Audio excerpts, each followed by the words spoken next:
दुई पर्व। अतएव हे मनुष्य विचार करुथाओ जे तुम्भे जे के हुओ तुम्हार उत्तर देवार बाट नहीं, कारण जो विषय तुम्हें अन्यर विचार करुथाओ से विषय तुम्हें आपना को दोषी करुथाओ। जेणु विचार करुथाओ जे तुम्हें निजे से प्रकार कर्म करुथाओ। आउ जो माने यही प्रकार कर्म करती सेमानक विरुद्ध रे ईश्वर को विचार जे न्यायसंगत यह आम्भे माने जानू।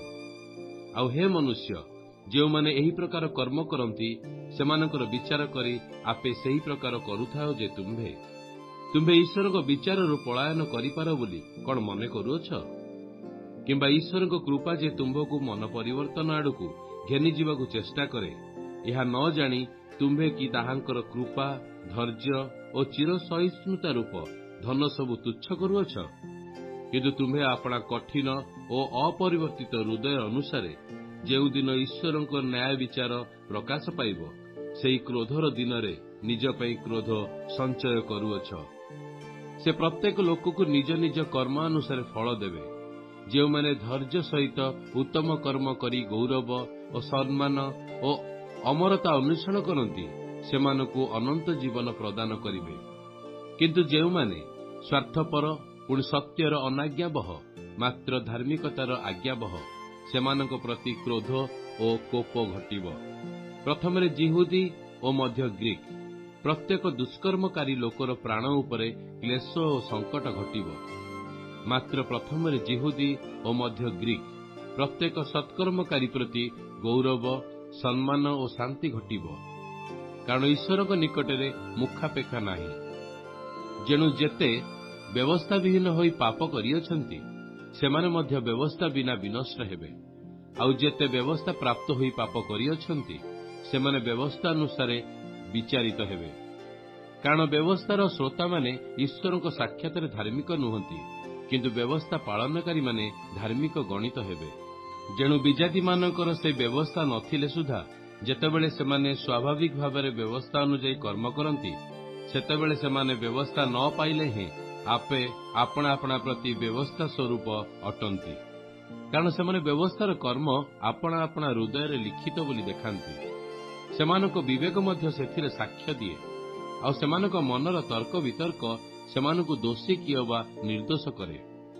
जेउ दिन ईश्वर मोहर सुसमाचार अनुसार यीशुख्रीष्टଙ୍କ द्वारा मनुष्य मानकर गुप्त विषय गुड़िक विचार करिवे सेई दिन यह प्रकाश पाइब।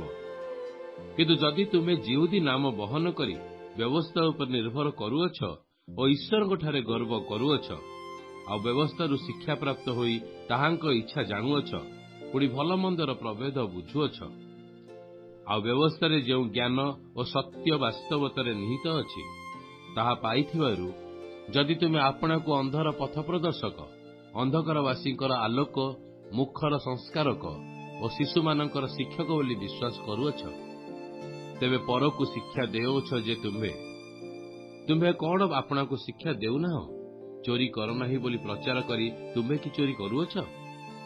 व्यभिचार कर नाही बोली कही तुम्हे कि व्यभिचार करुअछ? प्रतिमा घृणा करुअछ जे तुम्हे कौन मंदिर लुंठन करुअछ? व्यवस्था रे गर्व करुछ जे व्यवस्था लंघन द्वारा तुम्हे कि ईश्वर को अनादर करुना? कारण जेपरि लेखा अछि तुम्भ मानक हेतु विजाति मानक मध्य ईश्वर का नाम निंदित हेउअछि। जदि तुम्हें व्यवस्था पालन कर तेबे प्रकृति रे सुन्नत लाभजनक, किंतु जदि व्यवस्था लंघन कर तेबे ताहा तुम्हार सुन्नत असुन्नत रे परिणत हुए। अतएव जदि असुन्नति लोक व्यवस्थार विधि विधान पालन करे तेबे ताहार असुन्नत कौन सुन्नत बोली गणित हेब नहीं? पुणी स्वाभाविक असुन्नति लोक जदि व्यवस्था पालन करे तेबे लिखित व्यवस्था और सुन्नत विधि प्राप्त होई सुधा व्यवस्था लंघन करुछ जे से तुम्हार विचार करिवो। कारण बाहर जे जिहुदी से जिहुदी नुहे, किंबा बाहर शरीर जे सुन्नत ता सुन्नत नुहे, किंतु अंतर रे जे जिहुदी से जिहुदी पुणी आक्षरिक भाव नुहे, मात्र आत्मिक भाव हृदय जे सुन्नत ता प्रकृत सुन्नत। एपरि लोक मनुष्य मानक ठारू प्रशंसा प्राप्त हुए नहीं, किंतु ईश्वर ठारू प्राप्त हुए।